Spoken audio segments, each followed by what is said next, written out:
গতিকে মই তেওঁক ভালকৈ দেউলটো চলাবলৈ কম আৰু কংগ্ৰেছৰ ইতিমধ্যে মানে যিবোৰ নিৰ্বাচন হৈ গৈছে বিশেষ শক্তি প্ৰদৰ্শন কৰিব পৰা নাই গতিকে তৃণমূলত তেওঁলোকৰ কাম কাজ কিছু নহয় বেছ মানে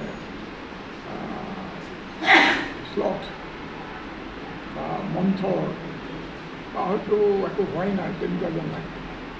গতিকে কংগ্ৰেছ সংগঠনটোক প্ৰকৃতাৰ্থত পুনৰুজ্জীৱিত কৰা সেইটো তেওঁৰ প্ৰথম কাম আৰু তেওঁ সভাপতি হোৱাৰ কাৰণে ইতিমধ্যে যিবোৰ ইচ্ছা কামনা হৈছিল সেইবোৰ তল পৰিব বুলি আশা কৰোঁ হয়নে নহয় দেখা যাব হয় মিত্ৰতাৰ বিষয়টো ছাৰ মিত্ৰতাৰ যিহেতু আপোনালোকে আগভাগ লৈছিল সদায় কৈ আছোঁ আমি বিচাৰোঁ যে সকলো বিৰোধীয়ে ঐক্যবদ্ধ হৈ যাব বিজেপিৰ বিৰুদ্ধে বিজেপি গোটেই ৰাজহুৱা শত্ৰু আৰু শত্ৰু যে কথাটো ৰাইজে বুজিবলৈ নিদিয়ে নানা ধৰণৰ ধামাকা লগাই পেলাই তেওঁৰ শত্ৰু ইয়াকে বুজি ৰাইজে বিৰোধীৰ ফালে অলপমান মন দিয়া ভাল ধন্যবাদ ঠিক আছে